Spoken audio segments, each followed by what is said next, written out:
கூட ஒரு புத்தக திருவிழா 6 ஆண்டுகளாக வெற்றிகரமாக நடத்தப்பட்டு இரவு 8:30 9 மணிக்கு அந்த அரங்கத்தில் எல்லோரும் பொறுமையாக எல்லா வயதையும் கடைந்திருக்கக்கூடிய பெரியோர்களிலிருந்து குழந்தைகள் வரை அமைதியாக ஒரு புத்தக திருவிழா நிகழ்வில் இருக்கிறாங்க அப்படின்னாங்க ஐயா. அந்த ஊர்ல நிச்சயமாக ஒரு கலாச்சாரம் இருக்கிறது என்கின்ற அர்த்தம், அந்த ஊர்ல நிச்சயமாக ஒரு தர்மம் இருக்கிறது என்கின்ற அர்த்தம், அந்த ஊர்ல நிச்சயமாக உண்மை இருக்கிறது என்ற அர்த்தம். வெள்ளக்கோவில்ல 6 ஆண்டுகளாக மிகச் சிறப்பாக இந்த புத்தக திருவிழா நடத்தப்பட்டு இன்று 6வது ஆண்டுல 5வது நாள் நின்று கொண்டிருக்கின்றோம். நிகழ்ச்சி முடியும் தருவாயில் நின்று கொண்டிருக்கின்றோம்.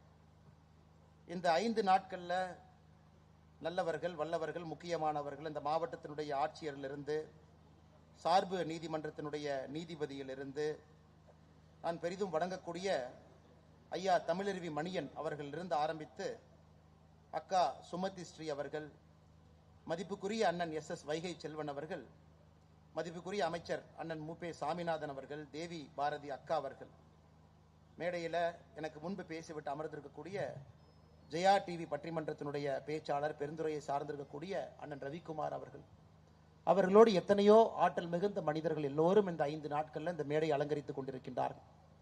அதே போல இந்த புத்தக திருவிழாவிலும் கூட ஆயிரக்கணக்கான பிரதிகளை இங்கு இருக்கக்கூடிய மக்கள் வாங்கி இருக்கக்கூடும், படித்திருக்கக்கூடும். நிச்சயமாக அந்த புத்தகத்தை படிக்கும் பொழுதெல்லாம் இது ஒரு சின்ன பையனுக்கு, வெள்ள கோயில் பக்கத்தில் இருக்கிற ஒரு கிராமத்தில் பிறந்திருக்கக்கூடிய ஒரு பையனுக்கு, ஒரு பொண்ணுக்கு, ஒரு குழந்தைக்கு எங்கேயோ இருக்கக்கூடிய ஒரு புத்தகம் நிச்சயமாக ஒரு பொறியை தட்டி இருக்கும். அந்த மனிதனுக்குள்ள ஒரு வேள்வியை ஏற்படுத்தும். இந்த உலகத்தை எல்லாம், பிரபஞ்சத்தை எல்லாம் ஒரு புத்தகத்தின் மூலமாக அந்த பையனுக்கு முன்னாடி அந்த புத்தகம் கொண்டு வந்து நிறுத்தும். 2000 ஆண்டுகளுடைய சரித்திரம் அந்த குழந்தையினுடைய கண் முன்னாடி இருக்கும். ஆகச் சிறந்த மனிதர்களுடைய வாழ்க்கை தத்துவங்கள் அந்த புத்தகத்தில் இருக்கும். மிகப்பெரிய மனிதர்களுடைய சிறு கதைகள், காலத்தை கடந்து நிற்கக்கூடிய கதைகளை எல்லாம் அந்த குழந்தை படிக்கும். அது ரஷ்யாவிலிருந்து, அமெரிக்காவிலிருந்து, ஐரோப்பிய நாடுகளிலிருந்து, வேறு வேறு நாடுகளில் வேறு வேறு மொழிகள் எழுதப்பட்டிருக்கக்கூடிய புத்தகம் எல்லாம் மொழிபெயர்க்கப்பட்டு நம்முடைய தாய் திரு தமிழ் மொழியில் இருக்கும் பொழுதும் கூட அதையும் வாங்கி நாம் படித்திருப்போம். அந்த குழந்தையினுடைய மனது விசாலமாக திறக்கும். எல்லாவற்றையும் தாண்டி அந்த பிஞ்சு நெஞ்சத்துல நாமும் வாழ்க்கையில பெரிய ஒரு சாதிக்க வேண்டிய இடத்திற்கு செல்ல வேண்டும் என்கின்ற வேட்கை உருவாகும். ஒரு புத்தக திருவிழாவும் ஏதோ ஒரு மனிதர்களுக்குள்ள ஒரு தாக்கத்தை ஏற்படுத்துங்க ஐயா. சென்னையில பார்ப்போம், கோயம்புத்தூர்ல பார்ப்போம், பெரிய பெரிய நகரத்துல புத்தக திருவிழாவை பார்ப்போம். ஒரு சிறிய நகரத்துல இத்தனை மனிதர்கள் ஒன்றாக இணைந்து மிகுந்த சிரமத்துக்கிடையில, பொருள் பற்றாக்குறைக்கிடையில வெள்ளக்கோவில் மகாத்மா காந்தி நற்பணி மன்ற அறக்கட்டளை இணைந்து 6வது ஆண்டாக இந்த விழாவை மிகச் சிறப்பாக நடத்தி கொண்டிருக்கின்றார்கள். தலைமை வகித்துக் கொண்டிருக்கக்கூடிய அண்ணன் MS அருண்குமார் அவர்கள் இதை ஒருங்கிணைத்தும் கொண்டிருக்கின்றார்கள். செயலாளர் வெள்ளக்கோவில் அரிமா சங்கத்திலும் ஒரு பொறுப்பில் இருக்கிறாங்க. வரவேற்புரை நல்கிவிட்டு அமர்ந்திருக்கக்கூடிய JR சம்பத்குமார் அவர்களுக்கும் என்னுடைய இனிமையான வணக்கத்தை தெரிவித்துக் கொள்கின்றேன். அதே போல முன்னிலை வைத்துக் கொண்டிருக்கக்கூடிய அருமையண்ணன் முருகவேல் அவர்கள், குப்பண்ணா பவுல்ட்ரி ஃபார்முடைய நிர்வாக இயக்குனர் விஷ்ணு கீ கம்பெனி அன்பு சகோதரர் சரவணன் அவர்கள், வாழ்த்துறை நல்கிவிட்டு அமர்ந்திருக்கக்கூடிய பாலா மெட்ரிகுலேஷன் பள்ளியினுடைய தாளராக இருக்கக்கூடிய அன்பு அண்ணன் டி ராஜா அவர்கள், ராயல் ஸ்பின்னிங் பெல்ஸ் அன்பண்ணன் செந்தில்குமார் அவர்கள், வஞ்சியம்மன் மெட்ரிகுலேஷன் மேல்நிலை பள்ளியினுடைய தாளராக இருக்கக்கூடிய பிரதீப் முத்துக்குமார் அவர்கள், இந்த மகாத்மா காந்தி நற்பணி மன்றத்தினுடைய இணை செயலாளர் அருமை சகோதரர் காளிதாஸ் அவர்கள், முக்கியமாக வெள்ளக்கோவில் மகாத்மா காந்தி நற்பணி மன்றத்தினுடைய அறக்கட்டளையினுடைய தலைவராக இருக்கக்கூடிய அன்பு சகோதரர் ராஜ்குமார் அவர்கள் எல்லோரும் இந்த மேடையின் மீது இருக்கின்றார்கள். அன்பு சொந்தங்களே, என்னை பொறுத்தவரை ஒரு மனிதனுக்கு நாம் ஒரு நல்ல ஒரு கிஃப்ட் நீங்க கொடுக்கணும், நல்ல ஒரு பரிசு கொடுக்க வேண்டும் என்றால், ஒரு பொன்னையும் பொருளையும் கொடுத்தீங்கன்னா கூட அது ஒரு காலத்துல விலை இல்லாம போயிருங்க ஐயா. ஆனா ஒரு புத்தகத்தை கொடுத்து அந்த புத்தகத்தை ரசித்து படித்து வாழ்க்கையில துன்பம் வரும் பொழுதும் இன்பம் வரும் பொழுதுதான் பிடித்த அந்த புத்தகத்தை திறந்து, பிடித்த பக்கத்தை திறந்து ஒரு 2-3 வரிகள் ஏற்படுத்தியிருக்கக்கூடிய தாக்கத்தை எப்பொழுதெல்லாம் எடுத்து படிக்கின்றீர்களோ அப்பொழுதெல்லாம் ஒரு மனிதன் புதிதாக பிறக்கின்றான். எத்தனையோ புத்தகங்கள் இங்கே நாம் படித்திருந்தாலும் கூட ஒரு 10 புத்தகங்கள் நமக்கு பக்கத்திலேயே இருக்குங்க ஐயா.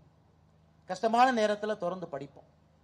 ஆனா இன்னைக்கு வாசிப்பு பழக்கம் என்பது பெரும் நகரத்துல பின்னோக்கி சென்று கொண்டிருக்கிறது. குறிப்பாக இந்த செல்போன் கருவி வந்த பிறகு எல்லா குழந்தைகளும் கூட இன்னைக்கு ஒரு சமூக வலைதளத்துல தாக்கத்துல மாட்டிக்கொண்டிருக்கின்றார். ஒரு புத்தகத்தை எடுத்து அமைதியாக எந்தவித பாதிப்பும் மனதுக்கு இல்லாம எடுத்து படிப்பதற்கான நேரம் எந்த குடும்பத்திலும் இல்லைங்க ஐயா. அதையும் தாண்டி சில வீட்டில் பெற்றோர்கள் டிவியை கழட்டி வச்சிடறாங்க. கண்டிப்பாக அலைபேசியை பயன்படுத்தக்கூடாது என்கின்ற ஒரு சட்டத்தை வீட்டுக்குள்ள சர்வதிகாரத்தனமாக நடத்துகின்றார்கள். அந்த குழந்தைகள்கிட்ட ஒரு மாற்றத்தை நம்ம பார்க்கிறோம். ஒரு பண்பு இருக்கு, ஒரு பாசம் இருக்கு, ஒரு புத்தகத்தின் மீது ஒரு காதல் இருக்கு. இன்னொரு பக்கம் ஏட்டு சுரக்காய் கறிக்கு உதவாது என்பது போல பள்ளிக்கூடத்திலே சொல்லிக் கொடுக்கக்கூடிய புத்தகங்களை மட்டும் திரும்ப திரும்ப படிக்கிறாங்க. அது மக்கப் வாமிட்டு வரைக்கும் போறாங்க. அதை படித்தால் மட்டும் வாழ்க்கையிலே ஒரு பெரிய சாதனையை செய்து விடலாம் என்கின்ற நம்பிக்கையில் அதே புத்தகத்தை திரும்ப திரும்ப படிக்கிறாங்க. ரிவிஷன் டெஸ்ட்டுக்கு ஒரு ரிவிஷன் டெஸ்ட். அது போன்ற குழந்தைகள் புத்தகம் படித்தாலும் கூட கல்வியை தாண்டி, பள்ளிக்கூடத்தில் இருக்கக்கூடிய புத்தகத்தை தாண்டி இன்னொரு உலகத்தை அறிமுகப்படுத்தக்கூடிய புத்தகத்தை அவங்களும் படிக்கிறது இல்லை. அதனால மிக மோசமான ஒரு சூழல்ல வாசிப்பு பழக்கமே மிக குறைவாக இருக்கக்கூடிய ஒரு காலகட்டத்தில் ஒரு புத்தக திருவிழாவை நடத்துவது அவ்வளவு எளிதான ஒரு வேலை கிடையாது. இத்தனை பதிப்பாளர்கள் எல்லாம் அழைத்து அவர்களுக்கு அந்த நேரம் கொடுத்து அவர்களுக்கு ஸ்டால் போட்டு மக்களை எல்லாம் விளம்பரப்படுத்தி நீங்கெல்லாம் வாங்கன்னு சொல்லி 5 நாட்களும் அதற்கான ஒரு சூழலை இங்கே உருவாக்கி அந்த புத்தகத்தை உங்க கையில கொண்டு சேர்ப்பதற்கு மேடையில் இருக்கக்கூடிய மனிதர்கள் எவ்வளவு கஷ்டப்பட்டிருப்பார்கள் என்பதை இந்த நேரத்தில் நான் நினைவு கூறுகின்றேன்.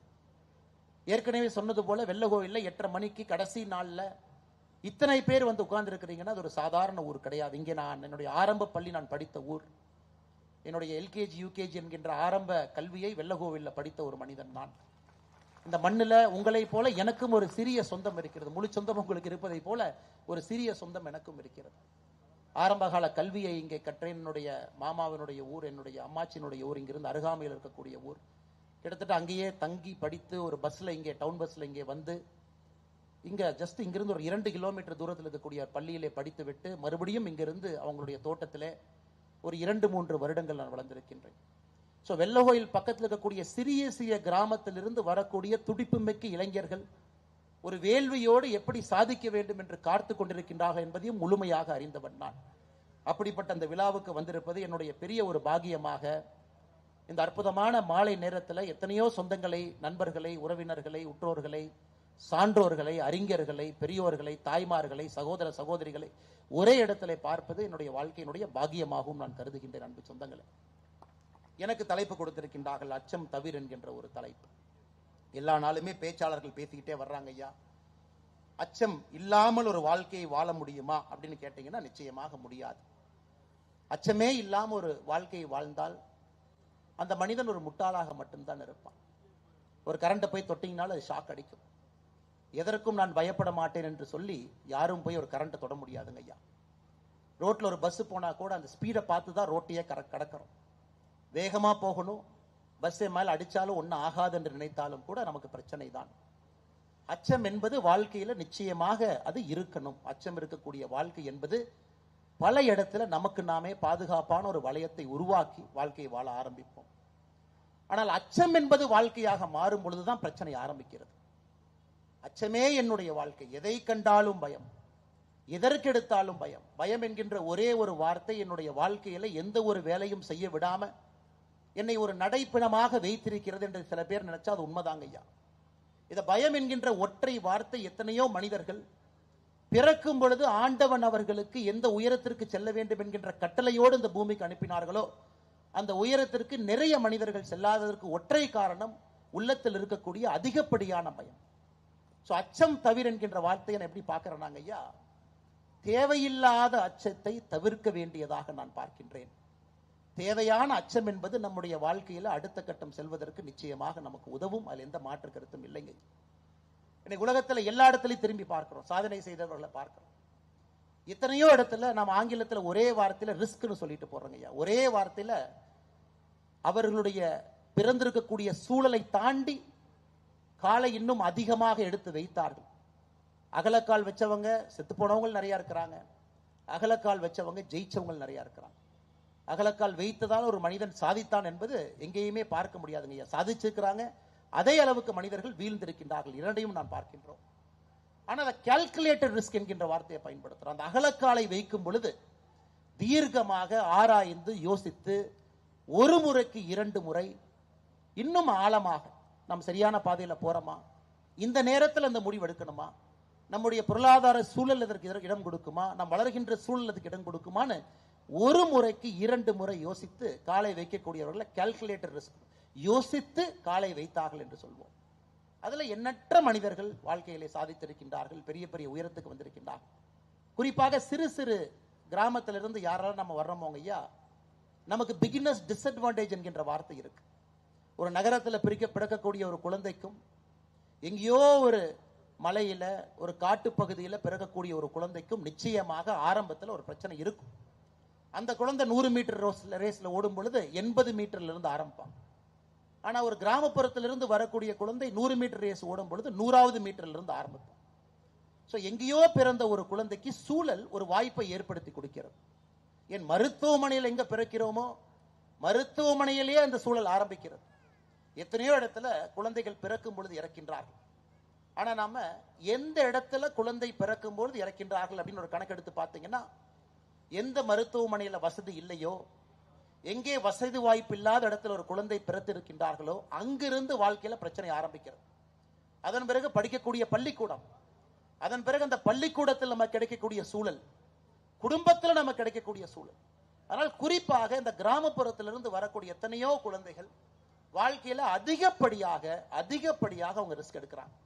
ஜெயிக்கணும் என்கின்ற வெறி அவர்களுடைய உடம்புக்குள்ள இன்னும் அதிகப்படியா இருக்கு.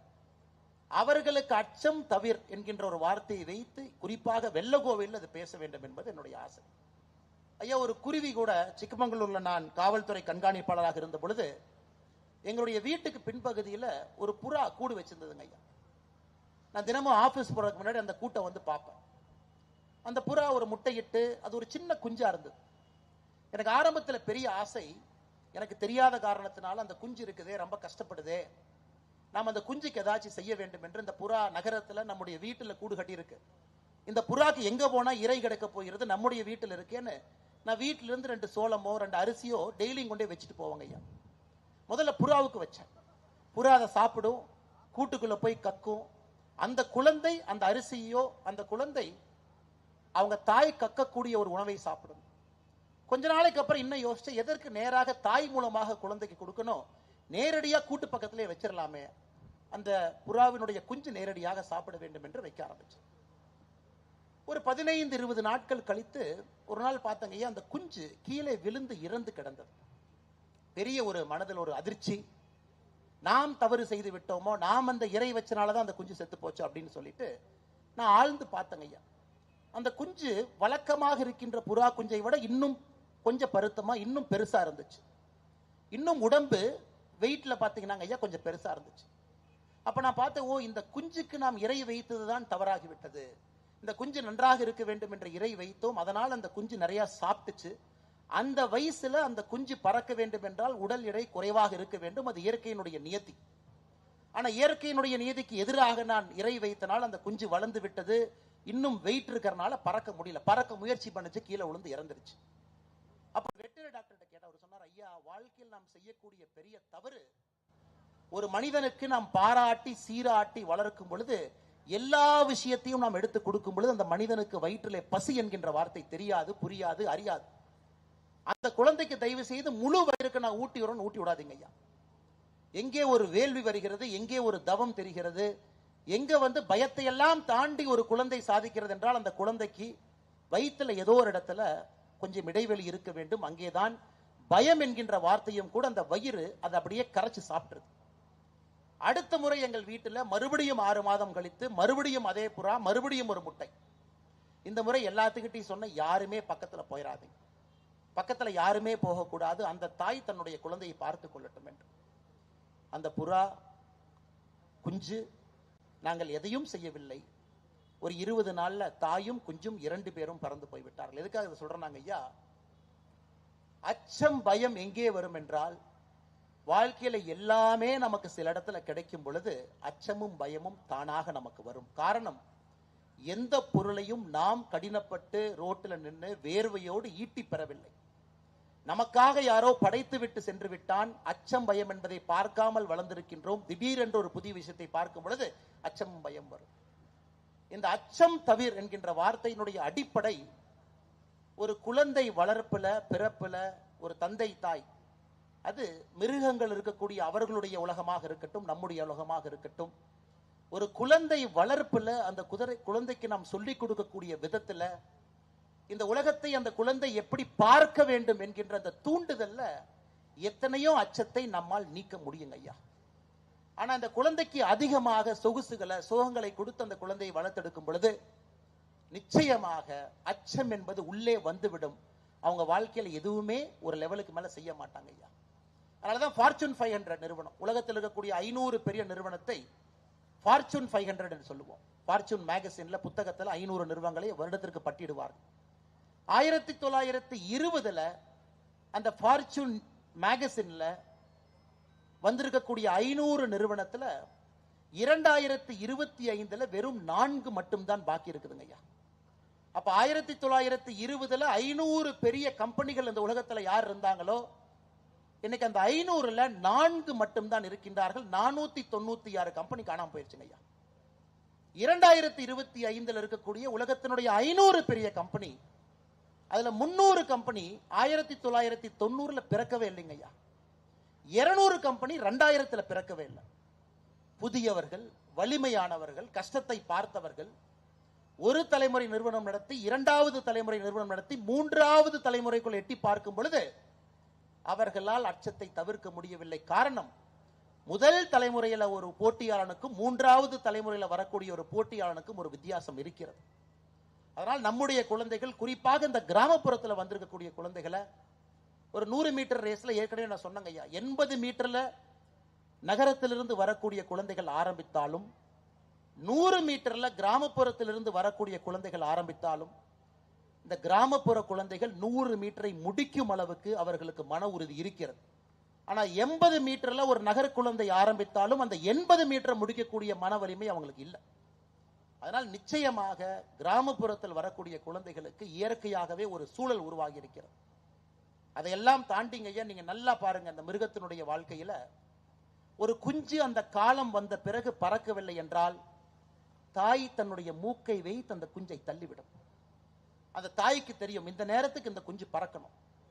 இந்த நேரத்துக்கு இந்த குஞ்சு பறக்கவில்லை என்றால் அந்த தாய்க்கு உள்ளுணர்வுல தெரியும் நம்ம குஞ்சு பறக்கல, இன்னும் 3 நாட்கள் பறக்கவில்லை என்றால் அது சாப்பிடக்கூடிய அந்த தீனியில இன்னும் உடல் பெருத்து விடும், அதனால் பறக்க முடியாது என்பதற்காக எத்தனையோ இடத்துல தாய் தன்னுடைய மூக்கை வைத்து அந்த குழந்தையை தள்ளிவிடும். தாய்க்கும் பயம்தான், அந்த குழந்தைக்கும் பயம்தான். ஆனால் தாய் தன்னுடைய மூக்கை வைத்து அந்த குழந்தையை தள்ளிவிடவில்லை என்றால் தாய் தன்னுடைய கடமையை செய்யவில்லை என்று அர்த்தம். தன்னுடைய குழந்தை தாய் என்னை தள்ளிவிட்டார்களே என்று கோபம் பட்டு கொண்டால் அந்த குஞ்சு தன்னை தாயை பற்றி சரியாக உணர்ந்து கொள்ளவில்லை என்கின்ற அர்த்தமும் கூட. அதனால எத்தனையோ நேரத்தில் நம்முடைய தந்தை தாய், நாம் இன்னைக்கு தந்தையாக மாறும் பொழுது நம் தந்தையின் மீது மரியாதை இன்னும் அதிகமாக வருகிறது. நம்ம தந்தை எதற்காக நமக்காக அதை செய்தார்கள், எதற்காக நம்மிடத்துல பல இடத்துல கடினமாக நடந்து கொண்டார்கள், எதற்காக எத்தனையோ இடத்துல இதை செய்ய வேண்டும் என்று சில இடத்துல வற்புறுத்தினாங்க, சில இடத்துல துன்புறுத்தினாங்க. நாம் தந்தையாக வரும் பொழுது ஒரு தந்தையின் பார்வையில் குழந்தையை பார்க்கிறோம். நம் குழந்தையாக இருக்கும் பொழுது தந்தையின் பார்வையில பார்க்கிறது இல்லை. ஆனால் நிச்சயமாக நம்முடைய குழந்தைகளுக்கு நீங்க அந்த சூழலை உருவாக்கணும். அந்த குழந்தை அந்த அச்ச உணர்வு தன்னுடைய வாழ்வியல் முறையில கொஞ்சம் கொஞ்சமாக தேவையில்லாத அச்ச உணர்வை எல்லாம் எடுக்க ஆரம்பிக்க வேண்டும். உலகத்தினுடைய வரலாறு எல்லாம் பாருங்க. 1933 அமெரிக்காவில் மிகப்பெரிய பொருளாதார வீழ்ச்சி. FDR, பிராங்க்லின் டி ரூஸ்வெல்ட் என்கின்ற அமெரிக்க அதிபராக பதவியேற்கின்றார். தன்னுடைய முதல் பேச்சு, மக்கள் எல்லாம் லட்சக்கணக்கான மக்கள் நம்முடைய அதிபர் என்ன பேச போறாங்க. அமெரிக்கா தன்னுடைய வாழ்க்கையில மிகப்பெரிய பொருளாதார வீழ்ச்சியிலே மாட்டியிருக்கிறது. புதிய அதிபர் நிச்சயமாக நமக்கு நல்லது செய்வார் என்கின்ற ஏக்கத்தோடு பார்த்து கொண்டிருக்கின்றார். அந்த அதிபர் தன்னுடைய பேச்சை துவங்குகின்றார். இப்படித்தாங்க ஆரம்பிக்கிறார். The only thing to fear is fear itself என்று சொல்லுகின்றார். என்ன அர்த்தம் ஐயா? பயத்தை விட நாம் இன்னும் பயப்படுவது பயத்தை பார்த்து என்று சொல்லுகின்றார். The only thing to fear is fear itself. அதாவது பயம் என்கின்ற வார்த்தை என்பது ஒரு சாதாரண ஒரு வார்த்தை. அதை நாம் எப்படி பார்க்கின்றோமோ அதிலே நம்முடைய வாழ்க்கை இருக்கிறது என்கின்ற உட்பொருளோடு பேசுறார். நீங்களாகவே ஒரு பயத்தை பார்த்து அந்த பயம் செய்யக்கூடியதெல்லாம் நீங்களே உணர்ந்து இன்னும் உங்களை பயத்துக்கு உள்ளாக்கி நீங்க வாழ்க்கையில இருந்தீங்கன்னா உங்களால் எந்த விஷயத்தையும் செய்ய முடியாது என்று அமெரிக்காவுடைய அதிபர் சொல்லுகின்றார். எஃப்டிஆர் அதை தாண்டி இன்னும் போறாங்க ஐயா. ஆமா, பொருளாதார வீழ்ச்சி தான். நாம் என்ன செய்வோம்? பொருளாதாரம் உயரவில்லை என்று பயப்படுவதை விட இந்த நாட்டில் ரோடு போடுவோம். இன்னைக்கு நமக்கு அந்த ரோடு தேவையில்லை, ஆனா நம்ம ரோடு போடுவோம். இன்னைக்கு 6 லேன் 6 வழி சாலை இன்னைக்கு தேவையில்லை, ஆனா நம்ம போடுவோம். பெரிய நமக்கு ஒரு டேம் தேவையில்லைங்க ஐயா. ஹூவர் டேம் கட்டுவோம். உலகத்தினுடைய மிகப்பெரிய டேம் அந்த காலகட்டத்தில் கட்டுவோம். உள்ள இருக்கக்கூடிய அமெரிக்கா முழுவதுமே இன்னும் 50 ஆண்டு 60 ஆண்டு நம் வளருவதற்கு என்ன எல்லாம் தேவையோ அதையெல்லாம் கட்ட ஆரம்பிப்போம். மக்களுக்கு சொல்லுகின்றார், இன்னைக்கு நாம பயத்தில் இருக்கின்றோம், பொருளாதார வீழ்ச்சியில் இருக்கின்றோம் என்று பார்க்காதீர்கள். எல்லோருமே உள்கட்டமைப்புக்காக ரோட போடும். இன்னைக்கு அமெரிக்காவில் நீங்க போனீங்கன்னா ஐயா, அங்கே இருக்கக்கூடிய சாலைகள் எல்லாமே 2ஆம் உலகப் போர் 1933 கிரேட் டிப்ரெஷன் அதிலே போடப்பட்ட தார் சாலைகள் இன்னைக்கு போனாலும் விசாலமாக விஸ்தாரமாக இன்னும் 2 வண்டி போற அளவுக்கு கேப் இருக்குதுங்க. காரணம், பயத்திலே பதுங்கி இருப்பதை விட அந்த நாட்டு மக்களுக்கு ஒரு எழுச்சி உரை ஆற்றினார். எல்லாரும் சேர்ந்து செய்வோம். பொருளாதாரம் எப்பொழுது சரியாகுமோ அப்பொழுது நம்ம நாட்டினுடைய உள்கட்டமைப்பு தயாராக இருக்க வேண்டும் என்று. இது எஃப்டிஆர். அதே போல இங்கிலாந்துல வின்ஸ்டன் சர்ச்சில் 1939 2ஆம் உலகப் போருடைய ஆரம்ப காலகட்டத்திலிருந்து ஹிட்லர் தனியாக இங்கிலாந்தின் மீது ஒரு பெரும் கோபம். தி பேட்டில் ஆஃப் பிரிட்டன் 1940க்கு பிறகு ஜெர்மன்ஸ், குறிப்பாக ஹிட்லர் காலகட்டத்தில் எந்த நாட்டிலும் கூட அதிகப்படியான குண்டுகளை வீசவில்லை. லண்டன் சிட்டியின் மீது வீசினார்.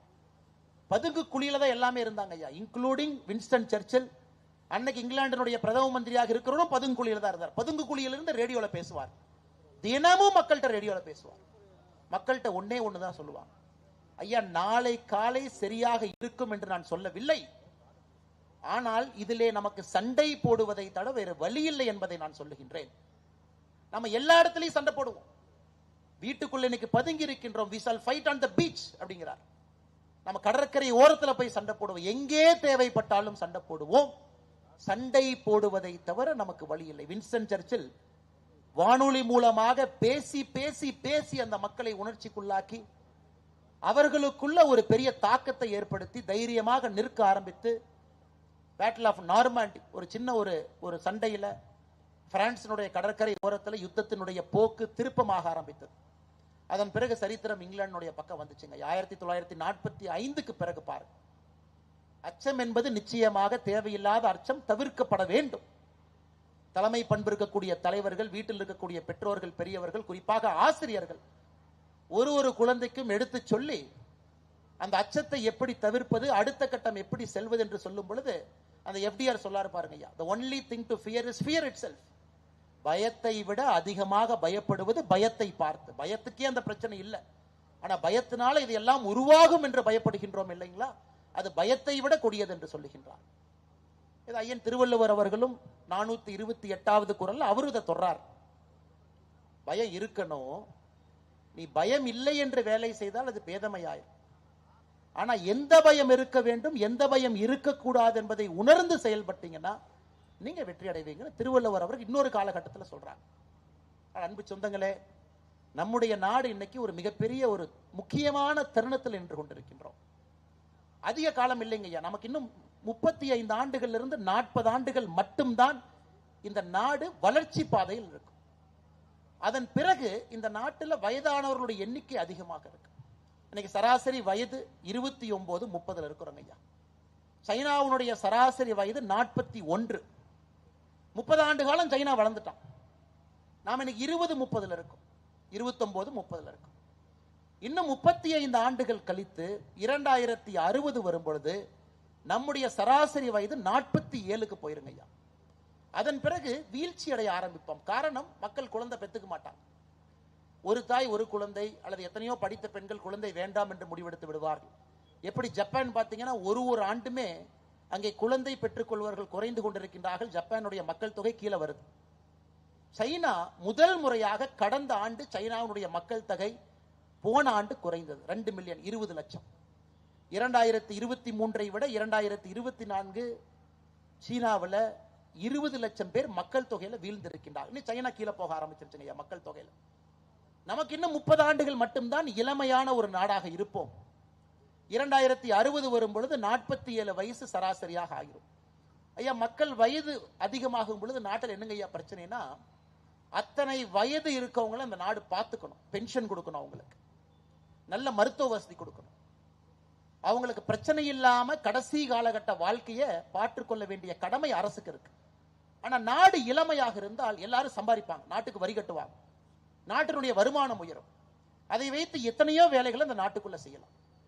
இன்னைக்கு அடுத்த 35 ஆண்டுகள் அற்புதமான ஒரு காலகட்டம் நம்முடைய நாட்டுக்கு கிடைத்திருக்கிறது. நம்முடைய பிரதமர் அவர்கள் இதுக்கு ஒரு வார்த்தையும் வச்சிருக்கிறாங்க, விக்ஷித் பாரத் என்கின்ற வார்த்தை. வளர்ந்த நாடாக வருவதற்கு 2047 நம்ம வந்துடணுங்க, அதன் பிறகு விட்டீங்கன்னா வர முடியாது. இன்னைக்கு நமக்கு யார் தேவை என்றால், தேவையில்லாத பயத்தை எல்லாம் களைந்து விட்டு களத்திற்கு வரக்கூடிய வயது குறைந்த நபர்கள் நமக்கு தேவை. புதிய ஒரு தொழிற்சாலையை ஆரம்பிக்கக்கூடிய துணிவு, மக்களுடைய அடிப்படை பிரச்சனை எல்லாம் நான் தீர்த்து விடுவேன் என்கின்ற நம்பிக்கையோடு ஒரு சிறு குறு நிறுவனத்தோடு வரக்கூடியவர்கள். ஒரு மருத்துவமனையில் ஒரு மருத்துவராக சேரும் பொழுது, இன்னைக்கெல்லாம் காய்ச்சலுக்கு போனாலும் கூட 25,000 ரூபாய் செலவு செய்ய வேண்டிய காலகட்டத்தில் நாம் இருக்கிறோம். அதையெல்லாம் தாண்டி 5 ரூபாய் டாக்டர் வர வேண்டிய காலகட்டத்திற்கு நம்முடைய நாடு தயாராகி நின்று கொண்டிருக்கிறது. 30 லட்சம் 40 லட்சம் 50 லட்சம் பணம் கொடுத்து மருத்துவ கல்லூரியிலே படித்துவிட்டு எத்தனை மாணவ செல்வங்கள் நம்மிடம் வந்து 5 ரூபாய் டாக்டர்களாக மாற முடியும் என்கின்ற ஏக்கத்தோடு இந்த நாட்டை பார்த்து கொண்டிருக்கின்றோம். பாலம் கட்டுறாங்க, இடிஞ்சு விழுவுது, ரோடு போடுறாங்க, ஒரு மலைக்கு தாங்கல. இதையெல்லாம் தாண்டி துணிவாக நிற்கக்கூடிய அதிகாரிகள் நமக்கு வேண்டும். லஞ்சமாக இருந்தாலும் பில்லு வாங்க 4% கமிஷன், குவாலிட்டி டெஸ்டிங், இதையெல்லாம் தாண்டி என்னுடைய பதவியே சென்றாலும் நான் உறுதியாக உண்மையாக நிற்பேன் என்று சொல்லக்கூடிய அதிகாரிகள் கீழ் மட்டத்திலிருந்து மேல் மட்டம் வரை வரும்பொழுதுதான் ஐயா நாடு வளர்ச்சி. இந்த நாடு ஒரு அதானி அம்பானி இருக்கின்ற 2 பேர் இருக்கின்ற காரணத்தினால வளர்ச்சி பெறாதுங்க ஐயா. போன ஆண்டு மட்டுமே அம்பானி நம்முடைய நாட்டிற்கு கட்டியிருக்கக்கூடிய வரி தொகை 1,86,000 கோடி ரூபாய். ஒரே ஒரு தனி நபர், அவருடைய நிறுவனம் ரிலையன்ஸ் இண்டஸ்ட்ரீஸ், ரிலையன்ஸ் குழுமம், இந்த நாட்டிற்கு கட்டியிருக்கக்கூடிய வரி தொகை 1,86,000 கோடி. நம்ம நாட்டினுடைய பட்ஜெட், மத்திய அரசினுடைய பட்ஜெட் 51 லட்சம் கோடிங்க ஐயா. 3% அம்பானி அவர்கள் கொடுத்த வரியில நம்முடைய பட்ஜெட்ல 3% அவர்கள் கொடுத்த வரி.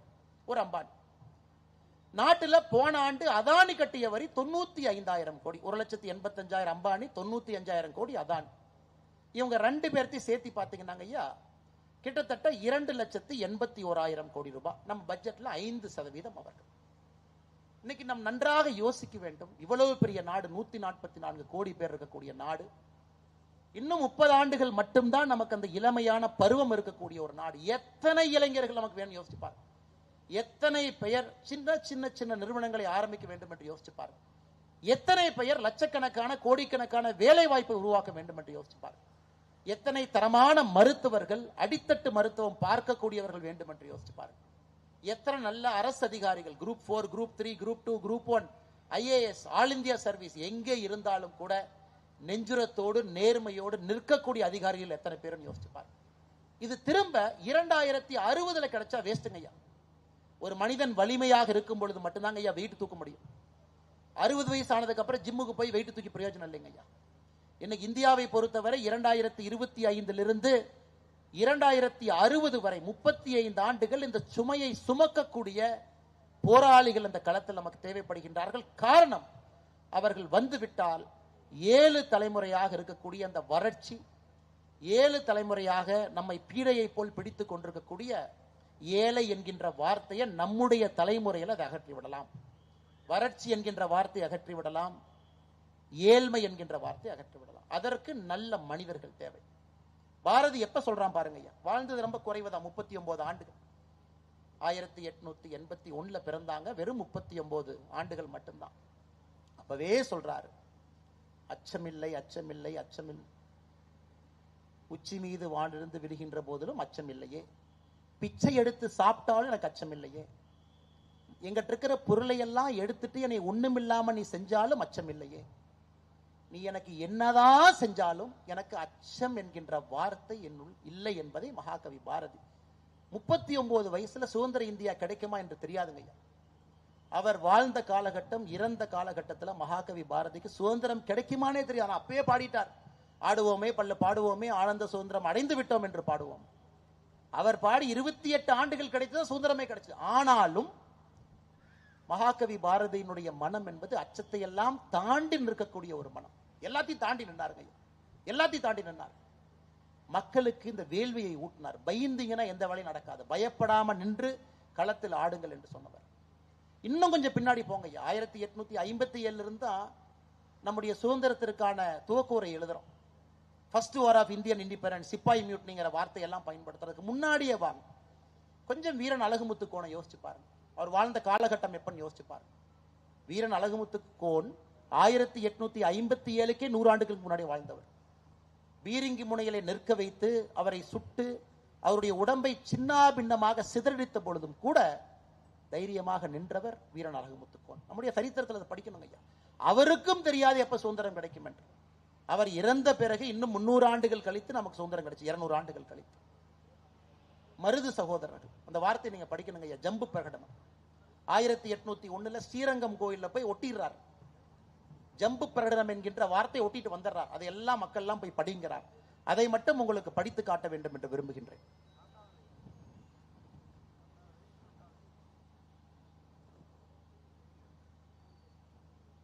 (1801) அப்பொழுதே சுதந்திரம் வேண்டும் என்று ஸ்ரீரங்கத்தினுடைய கோவில்ல பெரிய மருது ஒட்டிடுறாருங்க, போஸ்டர் மாதிரி ஒட்டிடுறார். அதுல அவர் சொல்றாரு, ஜம்பு தீபகற்பத்தில் உள்ள ஜம்பு தீவில் வாழும் அந்தணர்கள், மறையர்கள், சத்திரியர்கள், வைசியர்கள், சூத்திரர்கள், சாம்பவர்கள், முசல்மான்கள் முதலான அனைத்து சாதியருக்கும் தெரியப்படுத்தும் அறிவிப்பு என்னவென்றால், மேன்மை தாங்கிய நவாப் முகமது அலி அவர்கள் முட்டாள்தனமாக ஐரோப்பியர்களுக்கு நம்மிடையே இடம் கொடுத்து விட்டதன் காரணமாக இப்பொழுது அவர் ஒரு விதவையை போல் ஆகிவிட்டார். ஐரோப்பியர்களே தங்களுடைய வாக்குறுதிகளை மீறி அவருடைய அரசாங்கத்தை தங்களுடைய அரசாங்கமாக ஆக்கிக் கொண்டிருக்கின்றார்கள். நாட்டு மக்கள் அனைவரையும் நாய்களாக கருதி ஆட்சி அதிகாரம் செய்து வருகின்றார்கள். உங்களிடையே ஒற்றுமையும் நட்பும் இல்லாத காரணத்தினால் ஐரோப்பியரின் சூழ்ச்சியை புரிந்து கொள்ள இயலாமல் உங்களுக்குள் ஒருவரை ஒருவர் பழிதூற்றிக் கொண்டது மட்டுமின்றி நாட்டையும் அந்நியரிடம் ஒப்படைத்து விட்டீர்கள். இந்த ஈனர்களால் இப்பொழுது ஆளப்படும் பகுதிகள் எல்லாம் மக்கள் பெரிதும் ஏழ்மையில் உழல்கின்றார்கள். சோற்றுக்கு பதில் நீராகாரம் தான் உணவு என்றாகிவிட்டது. இப்படி துன்பப்படுவது தெரிந்த போதிலும் எக்காரணங்களாலும் இத்துன்பங்கள் ஏற்பட்டன என்பதை பகுத்தறிவாயும் புரிந்து கொள்ளவும் இயலாத நிலையில் மக்கள் இருக்கின்றார்கள். 1000 ஆண்டுகள் வாழ்வதாக இருந்தாலும் மனிதன் கடைசியில் செத்துத்தான் ஆக வேண்டும். ஆதலால் பாளையங்களில் உள்ள ஒருவரும் போர்க்கோலம் பூண்டு ஒன்றுபட வேண்டும். இந்த ஈனர்களின் பெயரை கூட இந்த நாட்டில் மிஞ்சி இருக்காமல் செய்ய வேண்டும். அப்பொழுது மட்டும்தான் ஏழைகளுக்கு இல்லா கொடுமையால் அல்லல் படுவோரும் வாழ முடியும். அதே நேரத்திலே இந்த ஈனர்களுக்கு தொண்டூழியம் செய்து நாயை போல் சுக வாழ்வு வாழ விரும்புகின்றவன் எவனாவது இருந்தால் அத்தகைய பிறவிகள் ஒழித்து கட்டப்பெயர் வேண்டும். அதனால் மீசை வைத்துக் கொண்டிருக்கக்கூடிய நீங்கள் எல்லோரும், அதாவது இராணுவம் அல்லாத மற்ற தொழில்களில் ஈடுபட்டிருக்கும் நீங்கள் அனைவரும் மற்றும் ஈனமான அந்நியன் கீழ் தொண்டு புரியும் சுபோதரர்கள், அவில்தார்கள், நாயக்கர்கள், சிப்பாய்கள் மற்றும் போர்க்கருவிகளை பயன்படுத்தும் அனைவரும் உங்களிடம் வீரம் இருந்தால் அதை கீழ்கண்டவாறு நீங்கள் வெளிப்படுத்த வேண்டும். ஐரோப்பியராக இந்த ஈனர்களை எவ்விடத்தில் கண்டாலும் கண்ட இடத்தில் அவர்களை அழித்துவிட வேண்டும். இந்த ஈனர்களுக்கு எவனொருவன் தொண்டூழியம் செய்கின்றானோ அவனுக்கு இறந்த பின் மோட்சம் கிடையாது என்பதை நான் உறுதியாக கூறுவேன். இதை ஏற்றுக்கொள்ளாதவன் வைத்திருக்கக்கூடிய மீசை, அந்த வார்த்தை நான் படிக்கலீங்கம்மா. இதை ஏற்றுக்கொள்ளக்கூடியவனாக பிள்ளைகள் ஐரோப்பிய இனப்பிறவருக்கு, அதையும் நான் படிக்கலீங்க. எனவே உடம்பில் ஐரோப்பிய ரத்தம் ஓடாத அனைவரும் ஒன்று சேருங்கள். இதை படிப்பவர்களோ கேட்பவர்களோ இதில் கூறியிருப்பதை பரப்புங்கள். எவனொருவன் இந்த அறிவிப்பை ஒட்டப்பட்ட சுவரிலிருந்து எடுக்கின்றானோ அவன் பஞ்சமாபாதங்களை செய்தவனாக கருதப்படுவான். இப்படிக்கு மருதுபாண்டியன் பேரரசுகளின் ஊழியன், ஐரோப்பியர்களின் ஜென்ம விரோதி. எப்போ ஒட்டுறாருங்க ஐயா? 16/6/1801 ஒட்டுறார். என்ன தைரியம் பாரு! 16/6/1801 1857 சரித்திரம் சொல்றேன். 1856 ஆண்டுகளுக்கு முன்பு ஸ்ரீரங்கம் கோயில் ஒட்டிடுறார். ஒட்டிய பிறகு மக்களை சொல்றாரு, எதுக்கு பயப்படுறீங்க? நம்மை நாயை போல் நடத்தி கொண்டிருக்கின்றார்கள். எல்லா மனிதனுக்கும் சாவு என்பது வந்துதான் ஆகணும். பாருங்க, அந்த மனிதனுக்கு அச்சம் என்பது எங்க இருந்துச்சுங்க? அதே மனிதன் 4 மாதம் கழித்து 24/10/1801 கரெக்டா 4வது மாசத்துல அவரை பிடித்து ஆங்கிலேயர்கள் கேட்பது மன்னிப்பு என்கின்ற ஒரு வார்த்தையை சொல் என்று 2 மருது சகோதரர் சொல்றாங்க. சொல்ல மாட்டேன் என்று சொல்லுகின்றார்கள். அவர்களும் தூக்கிலிடப்படுறாங்க 24/10/1801. இதையெல்லாம் பார்க்கும் பொழுதுங்க ஐயா, சரித்திரத்துல நம்முடைய குழந்தைகளுக்கு சொல்லிக் கொடுப்பதற்கு அத்தனை விஷயம் இருக்கு, அத்தனை விஷயம் இருக்கு. ஆனா அது நம்முடைய பாட புத்தகங்கள்ல இல்ல.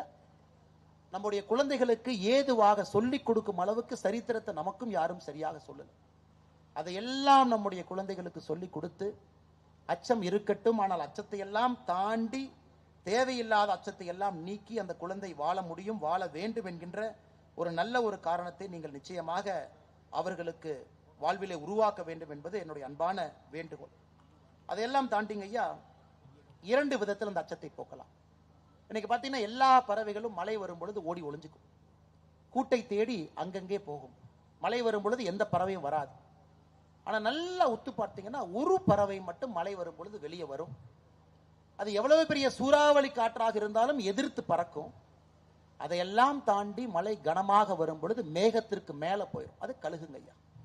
கழுகு மட்டும்தான் மழை வரும் பொழுது மேகத்திற்கு மேல பறக்கும். ஏன்னா மழையெல்லாம் தாண்டி நிற்கக்கூடிய ஒரு பிராணி கழுகு.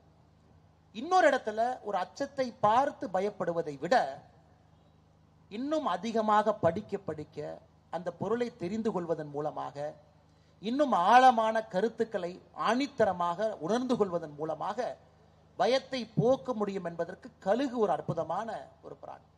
ஏன்னா கழுகு பார்த்தீங்கன்னா ஐயா, சூறாவளி காற்று வரும் பொழுது எல்லா பறவையும் ஓடிடும். ஆனா கழுகு மட்டும் தன்னுடைய ரக்கைய ஒரு 30 டிகிரி ஆங்கிள் மேல வச்சுக்குங்க ஐயா.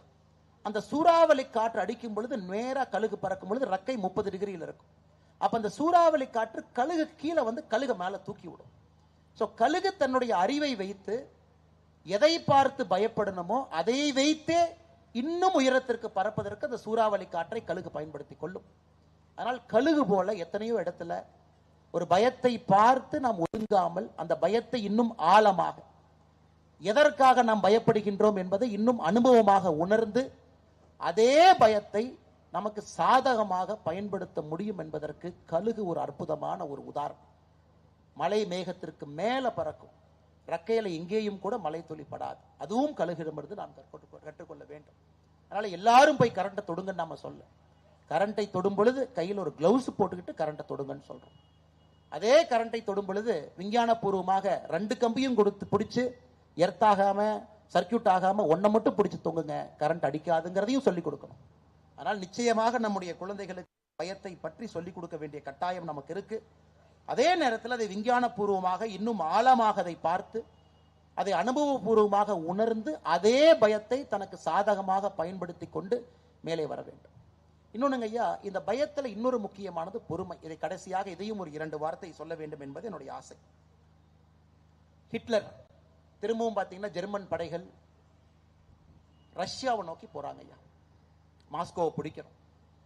அப்ப மாஸ்கோவில் இருக்கக்கூடிய தலைவர்களுக்கு எப்படி ஹிட்லரை நிறுத்துவது, எப்படி ஜெர்மன் படையை நிறுத்துவது? ஒரு வழி இருந்துச்சு, நம்முடைய படைகளை எல்லாம் அனுப்பி ஹிட்லரை போய் அடிச்சிடலாம். இன்னொரு வழி அவங்ககிட்ட இருந்துச்சு, ஹிட்லர் பாட்டுக்கு வரட்டும், நாம் எதுவும் செய்ய வேண்டாம், வந்துகிட்டே இருக்கட்டும், எதுவும் செய்ய வேண்டாம். அங்க இருக்கக்கூடிய போர் புரியக்கூடிய அதிகாரிகள் கேட்டாங்க, ஐயா என்னங்க ஐயா எதிராளி வர்றான், எதுவுமே செய்ய வேண்டாங்கிறீங்களே? எதுவும் செய்யாத, அவன் நடந்து நடந்து நடந்து மாஸ்கோவை நோக்கி வரட்டும். அவன் வெயில் காலத்திலே ஆரம்பித்த அந்த நடை என்பது மாஸ்கோ வரும்பொழுது குளிர்காலத்திலே முடியும். நாம் எதுவுமே செய்ய வேண்டாம், மாஸ்கோக்குள்ளேயும் வரட்டும், நம்முடைய தலைநகரத்துக்குள்ள வரட்டும்.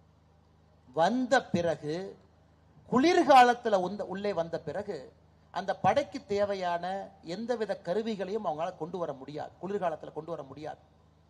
பொறுமையாக வந்த பிறகு சுற்றி வளைத்து நாம் வேட்டையாடுவோம் என்று ரஷ்ய படைகள் பார்த்தீங்கன்னா ஜெனரல் குஸ்னெட்ஸ்னோவ்னு ஒருத்தர் மிக பொறுமையாக ரஷ்யா, ஐயா அடிக்கலாமா பொறுமையா இருங்க, ஐயா வந்தாச்சு போலாமா பொறுமையா இருங்க, ஒன்னாகாது, ஐயா மாஸ்கோவுக்குள்ள வந்துட்டாங்க பொறுமையா இருங்க, மாஸ்கோனுடைய மத்திய பகுதிக்கு வரட்டும், ஐயா மத்திய பகுதிக்கு வந்துட்டாங்க, இப்ப அடிங்க நாள்.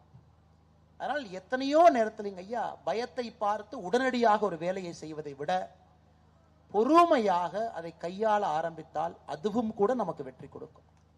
அது எத்தனையோ நம்முடைய சரித்திரத்தில் நாம் பார்க்கும் பொழுது இன்னும் பொறுமையாக இன்னும் பொறுமையாக இன்னும் பொறுமையாக கரெக்டா அந்த நேரத்தில் போய் அடிக்கணுங்க ஐயா. என்னதான் ஒரு பழம் இருந்தாலும் மரத்துல அது பழுத்து அது விழ வேண்டும் என்று நினைக்கின்ற நேரத்தில் மட்டும்தான் அது கனியாக கீழே வரும். அதற்கு ஒரு மனிதனுக்கு பொறுமை வேண்டும். அதனால் பயத்தை எத்தனையோ இடத்துல வெல்லலாம். ஒன்று, பயம் வரும் பொழுது அதே பயத்தை பயன்படுத்தி மேலே போக முடியுமான்னு பார்க்கலாம். அந்த பயத்தை பொறுமையாக கையாள முடியுமா பார்க்கலாம். அதையெல்லாம் தாண்டி அந்த பயம் வரும் பொழுது பயத்தை இன்னும் உன்னிப்பாக ஆழமாக படித்து அனுபவமாக உணர்ந்து அதை தவிர்க்கலாகுமா அதையும் பார்க்கலாம். பயத்தை மட்டும் பார்க்கலாம், பயத்தினால் வரக்கூடிய பயத்தை பார்க்க வேண்டாம் என்பதை பல உதாரணத்தில் நம்ம பார்த்திருக்கிறோம். பயத்தை பார்ப்போம், ஆனா பயத்தினால வரக்கூடிய பயத்தை நாமளே ஒரு பிரம்மையாக உருவாக்கி இதை செய்து விடுவோமோ அதை செய்து விடுவோமோ இது பார்க்க வேண்டாங்க ஐயா. அதனால் நம்முடைய கடமை நம்முடைய குழந்தைகளை நல்ல ஒரு வாழ்க்கை சிறப்பாக வளர்த்த வேண்டியது கடமை. ஒரு தாய் பருந்தை போல மூக்கை வைத்து குழந்தையை தள்ளிவிட வேண்டிய நேரத்தில் தள்ளிவிட்டு தாங்க ஐயா ஆகணும். அப்பொழுது மட்டும்தான் அந்த சின்ன அந்த பருந்து பறக்க ஆரம்பிக்கும். அது இயற்கையினுடைய நியதி. எங்கே அனுபவபூர்வமாக ஆற்றல் பூர்வமாக பேச வேண்டும் அதை பேசித்தான் ஆகணும். அதற்கு புத்தகம் என்கின்ற அற்புதமான ஒரு கருவியை ஒரு வாசிப்பை பழக்கத்தை ஆரம்பிச்சு கொடுங்க. ஒரு தந்தை தாய் உற்றோர்கள் உறவினர்கள் நீங்க யாராக இருந்தாலும் புத்தகத்தை அன்பளிப்பாக கொடுக்க ஆரம்பிங்க. அதையெல்லாம் தாண்டி கடைசியா நம்ம எல்லோருமே இங்கே பெருமை மிகுந்த தமிழர்களுங்க ஐயா. எல்லாமே பெருமை மிகுந்த தமிழர்கள். நம்முடைய மொழியின் மீது தாய்மொழியின் மீது மாறாத காதல் பற்றாத பாசம் இருக்கு. ஆனாலும் புரிந்து கொள்ள வேண்டும், நம்முடைய குழந்தைக்கு இன்னொரு மொழியை நம்ம சொல்லி கொடுக்காதனால அந்த மொழியில் இருக்கக்கூடிய வாழ்க்கை ரகசியங்கள் அந்த குழந்தைக்கு எப்படிங்க ஐயா தெரியும்? எனக்கு ஞானபீட விருதுன்னு சொல்றாங்க ஐயா. விருது இந்தியாவில் மிகச்சிறந்த எழுத்தாளர்களுக்கு வருடத்துல ஒரு மொழியில ஒரு எழுத்தாளர் கொடுக்கப்படுகின்ற ஒரு விருது ஞானபீட விருது. தமிழ் மொழியில கடைசியாக அதை வாங்கியவர் ஐயா ஜெயகாந்தன் அவர்கள் 2002 ஜெயகாந்தன் ஐயா வாங்கியிருக்கிறாங்க. 2 நூல்கள் தமிழ்ல ஞானபீடம் வாங்கியிருக்கு. ஆனா ஹிந்தியில 11 நூல்கள் வாங்கியிருக்கிறது. கன்னடத்துல 9 நூல்கள் வாங்கியிருக்கிறது. ஒரிசால 4 வாங்கியிருக்கிறது. அப்ப இந்த ஞானபீட நூல்களை மட்டும் நீங்க கூகுள் பண்ணி பாருங்க. இந்தியாவில் இருக்கக்கூடிய எல்லா மொழிகளிலும் இருக்கக்கூடிய மிகச்சிறந்த புத்தகங்கள் 1964க்கு பிறகு எழுதப்பட்ட புத்தகங்கள் வருடத்திற்கு ஒரு விருது அரசு கொடுக்கிறாங்க. அப்ப நம்முடைய குழந்தைக்கு ஒரு மொழியை நாம் எக்ஸ்ட்ரா சொல்லி கொடுக்கறனால, தாய்மொழி இருக்கட்டும் ஆங்கில மொழி இருக்கட்டும், மூன்றாவது ஒரு மொழி படிக்கும் அளவுக்கு பேசும் அளவுக்கு நம்ம சொல்லி கொடுக்கறனால ஐயா அந்த மொழியில் இருக்கக்கூடிய எல்லா இலக்கியங்களும் இந்த குழந்தை முன்னாடி வந்து நிற்கும். எப்படி நம்முடைய ஐயன் திருவள்ளுவரை நாம படிக்கிறோம், அதுல தெரிஞ்சுக்கிறோம். அதே போல கர்நாடகால குவம்புங்கிற ஒரு ஆள் இருக்காருங்க, அற்புதமான எழுத்தாளர். அத்தனை வாழ்க்கை ரகசியங்கள்லாம் உள்ளே வைத்து சொல்லக்கூடிய ஒரு ஞானபீட விருது வாங்கிய ஒரு மனிதர். அவருடைய நூல்களும் படிப்பதற்கு ஒரு வாழ்க்கை. பிந்திரே என்கின்ற அறிஞர், அவருடைய நூலையும் படிப்பதற்கு ஒரு வாழ்க்கை. ஹிந்தியில் ஒரு புத்தகத்தை எடுத்து அதையும் படிப்பதற்கு ஒரு வாழ்க்கை. ஒரிசால ஒரு புத்தகத்தை ஒடியால் எடுத்து அதையும் படிப்பதற்கு. பிரெஞ்சு ஜெர்மன் எத்தனை அற்புதமான எழுத்தாளர்கள் இருக்கின்றார்கள் அதை படிப்பதற்கு.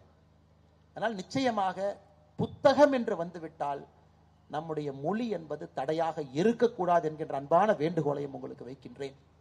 எவ்வளவு மொழிகள் நமக்கு தெரியுமோ அவ்வளவு நல்லதுங்க ஐயா. மகாகவி பாரதி தன்னுடைய தாய்மொழியை மட்டும் படித்துவிட்டு யாமறிந்த மொழிகளிலே தமிழ் மொழி போல் இனிதாவது எங்கும் இல்லைன்னு அவர் சொல்லிங்க ஐயா. அவருக்கு எழுத படிக்க அற்புதமாக பிரெஞ்சு தெரியும். மகாகவி பாரதிக்கு எழுது படிக்க அற்புதமாக உருது தெரியும். எழுத படிக்க 8 மொழிகள் தெரியும். நாம் எத்தனை இடத்துல 14 மொழிகள்னு சொல்றோம். உறுதியாக அவருக்கு 8 மொழிகள் தெரியும். மிச்ச 6 மொழிகள் பேச தெரிந்திருக்கின்றான். 14 மொழிகள் என்று சொல்லுகின்றோம். இத்தனை மொழிகள் தெரிந்த பிறகு அவர் சொல்லுகின்றார், என்னுடைய தாய்மொழியை போல் எங்கேயும் இல்லை. அதனாலதான் மகாகவி பாரதியை பொறுத்தவரை காசிக்கு சென்றும் அங்கேயும் வாழ முடிந்தது. கல்கட்டால போய் சகோதரி நிவேதிதாவை பார்த்து அங்கேயும் அவரால் வாழ்ந்த முடிந்தது. பிரெஞ்சு பேசக்கூடிய புதுச்சேரியில 10 ஆண்டு காலம் வாழ்ந்து அங்கேயும் வாழ முடிந்தது. ஆனா எல்லா இடத்திலும் தன்னுடைய தாய்மொழியை விட்டுக் கொடுக்கவில்லை, நாட்டினுடைய சுதந்திர வேள்வியை விட்டுக் கொடுக்கவில்லை. ஆனால் உங்களுடைய குழந்தைகளுக்கு என்னுடைய அன்பான வேண்டுகோள், நீங்க கொடுக்கக்கூடிய இன்னொரு பெரும் பரிசும் கூட ஒரு 3வது 4வது மொழியை வெறும் பேசும் அளவுக்கு நீங்க சொல்லிக் கொடுங்க. பேசும் அளவுக்கு அந்த மாநிலத்திலிருந்து வரக்கூடிய ஒருவரை பார்த்து ஒரு 10 நிமிஷம் 5 நிமிஷம் அவர் தாராளமாக பேசும் அளவுக்கு சொல்லக்கூடிய கடமை ஒரு பெற்றோருக்கும் இருப்பதாக நான் பார்க்கின்றேன். தாய்மொழியினுடைய பெருமை உயர வேண்டும் என்றால் மற்ற மொழிகளும் கொஞ்சமாவது தெரிந்திருந்தால் மட்டும்தான் நம்முடைய தாய்மொழியினுடைய பெருமை அது உயரும். அது ஏன்னா எந்த மாநிலத்துக்கு நம்ம போனாலும் நம்மளை தமிழ்காரனா தான் பார்ப்பான். நானும் கர்நாடகாவிலே 10 ஆண்டு காலம் வேலை செய்திருக்கின்றேன். ஆனா ஒரு முறையும் என்னை மெட்ராஸ்காரம்பாங்க, சென்னைக்காரம்பாங்க, தமிழ்நாட்டுக்காரம்பாங்க, தமிழ் பேசுறோன்னு தான் சொல்லுவாங்க. அந்த மொழியை நான் சரளமாக பேச ஆரம்பித்தும் கூட இவன் தமிழ்நாட்டுக்காரன் தான். நம்முடைய அடையாளம் என்பது நம்மை விட்டு எங்கேயும் போகாது. அதற்காக பயந்து ஒரு மொழியை கற்க மாட்டேன் என்று சொல்லி நாம் நம்மை ஒரு இருட்டு சிறைச்சாலைக்குள்ள அடைத்துக் கொள்ள வேண்டாம் என்கின்ற அன்பான வேண்டுகோளை நீங்க தெரிவித்து, அத்தனை மொழிகளுடைய இலக்கியமும் உங்களுடைய குழந்தைகள் முன்பு வந்து நிற்கட்டும். லியோ டோல்ஸ்டாய் ரஷ்யால எழுதுனதை படிப்பங்க ஐயா, தப்பே இல்லை, கொஞ்சம் தெரிஞ்சா படிச்சிடலாம். ஆங்கில மொழிகள் இருக்கக்கூடிய அத்தனை புத்தகங்களும் வரட்டும். உங்களுக்கு உலகத்துல ஒரு கலாச்சாரத்தை அழிக்க வேண்டும் என்றால் முதல்ல என்ன செய்வாங்க ஐயா? அந்த கலாச்சாரத்தில் இருக்கக்கூடிய நூலகத்தை அழிப்பாங்க. தி பர்னிங் ஆஃப் அலெக்சாண்ட்ரியா லைப்ரரி ஈஜிப்ட்ல 1.5 வருஷம் அந்த லைப்ரரி எரிச்சாங்க ஐயா. 1.5 வருஷம் எரிச்சாங்க. நலந்தா லைப்ரரி 6 மாசம் எரிச்சாங்க. கான்ஸ்டான்டினோப்பிளுடைய லைப்ரரி எரித்து அரபுகளுடைய சரித்திரத்தை மொத்தமா குருசேர்ல எடுத்துட்டாங்க. சோ ஒரு ஆட்சிக்கு வரக்கூடியவன், ஒரு ஆட்சியாளன் என்ன பண்றானாங்க ஐயா? ஒரு கலாச்சாரத்தை அழிக்க வேண்டும் என்றால் அந்த கலாச்சாரத்தினுடைய நூலகத்தை அழிக்கிறான், அதில் இருக்கக்கூடிய புத்தகத்தை அளிக்கின்றான். திரும்ப அந்த கலாச்சாரம் மீண்டு வந்து 2000 ஆண்டுகளாக எழுதப்பட்ட புத்தகத்தை மறுபடியும் உருவாக்குவதற்கு எத்தனை ஆண்டுகள் தேவைப்படும் என்று யோசியுங்கள். அதனால் நூல்களை வாங்குவோம், வாசிப்போம். அதை படிச்சு முடிச்ச பிறகு நம்ம வீட்டுல சிலந்தி வலையாக கரையானுக்கு மாட்டி அது சாப்பிடாம அதை ஒருத்தருக்கு அன்பான கிஃப்டா கொடுத்துருவோங்க ஐயா, பரிசா கொடுத்துருவோம். படித்து முடித்த பிறகு அந்த புத்தகத்தை ஒரு கிஃப்டா கொடுக்கிற மாதிரி ஒரு அற்புதமான விஷயம் எதுவுமே இல்லைங்க ஐயா. நமக்கு தெரிந்தவர்களுக்கு நீங்களே ஒரு கைப்பட எழுதி, இந்த புத்தகத்தில் எனக்கு இது பிடித்திருந்ததுன்னு ஒரு பின்பக்கத்தில் எழுதி அனுப்பிடுங்க ஐயா. வாழ்க்கையில மிகப்பெரிய மாற்றத்தை ஏற்படுத்தும். அது நிச்சயமாக நீங்கள் எல்லாம் செய்வீர்கள் என்கின்ற நம்பிக்கை. அதே போல 6வது ஆண்டில் இருக்கக்கூடிய வெள்ளகோவில் மகாத்மா காந்தி நற்பணி மன்ற அறக்கட்டளை நடத்தக்கூடிய இந்த புத்தக திருவிழா என்பது வருகின்ற காலத்துல இன்னும் பெரிய ஒரு திருவிழாவாக, புத்தக திருவிழாவுக்கெல்லாம் ஒரு மிகப்பெரிய திருவிழாவாக இங்கே இருக்க வேண்டும். தமிழகத்தில் இருக்கக்கூடிய எல்லா ஆண்டோர்கள் சான்றோர்கள் வெள்ளக்கோவிலை நோக்கி படையெடுக்கணும். அந்த 6 நாட்கள் இங்கே எப்படி ஒரு வசந்த காலத்துல காசி, ஒரு வசந்த காலத்துல காஞ்சி, இது போன்ற பெரும் நகரங்கள் எல்லாம் வசந்த காலத்துல எப்படி அறிஞர்கள் இங்கேயும் அங்கேயும் ஓடிக்கொண்டு அவர்களுடைய விஷயத்தை எல்லாம் பேசுவார்களோ, அதுபோல வெள்ளகோவிலும் அறிவு கருவூலமாக ஒரு பெரிய புள்ளியாக தமிழகத்தினுடைய சரித்திரத்தில் இடம்பெற வேண்டும். 6வது ஆண்டு 10வது ஆண்டாக 20வது ஆண்டாக 30வது ஆண்டு காலமாக மாற வேண்டும் என்று சொல்லி பெரியோர்கள் எல்லாம் முன்னறிக்கையில் இருக்கிறாங்க. எல்லா கட்சியை சார்ந்த அற்புதமான தலைவர்கள் இருக்கின்றார்கள். வெள்ளகோவிலுக்கு உழைத்தவர்கள் இங்கே இருக்கின்றார்கள். மரியாதைக்குரிய எல்லா தலைவர்களும் எல்லா கட்சியிலிருந்தும் வந்திருக்கின்றார்கள். மரியாதைக்குரிய அனைத்து இந்திய அண்ணா திராவிட முன்னேற்ற கழகத்திலிருந்து, திராவிட முன்னேற்ற கழகத்திலிருந்து, காங்கிரஸ் கட்சியிலிருந்து எல்லா பெரியவங்க இங்க இருக்கிறாங்க. கட்சியெல்லாம் தாண்டி இணைந்து எல்லா அரசியல் தலைவர்களும் இந்த புத்தக திருவிழாவுக்காக ஒன்றாக இணைந்திருக்கின்றார்கள் என்பதே வெள்ளகோவில் மக்கள் கொடுத்திருக்கக்கூடிய ஒரு முக்கியமான செய்தி. அதற்கும் உங்களுக்கு இந்த பாராட்டுக்களை தெரிவித்து, முன்னறிக்கையில் இருக்கக்கூடிய தலைவர்களும் கூட சித்தாந்தத்தை எல்லாம் கொஞ்ச நேரம் ஒதுக்கி வைத்துவிட்டு அறிவுக்காக புத்தகத்திற்காக ஒன்றாக இணைந்து மக்களுக்காக வந்திருக்கக்கூடிய எல்லா தலைவர்களுக்கும் இந்த நேரத்தில் என் நெஞ்சார்ந்த நன்றிகளை தெரிவித்து, மேடையின் மீது இருக்கக்கூடிய தலைவர்களுக்கும் நன்றியை தெரிவித்து, வாய்ப்பு கொடுத்த நல்ல உள்ளங்களுக்கும் நன்றியை தெரிவித்து என்னுடைய உரை முடித்துக் கொள்கின்றேன். நன்றி, வணக்கம்.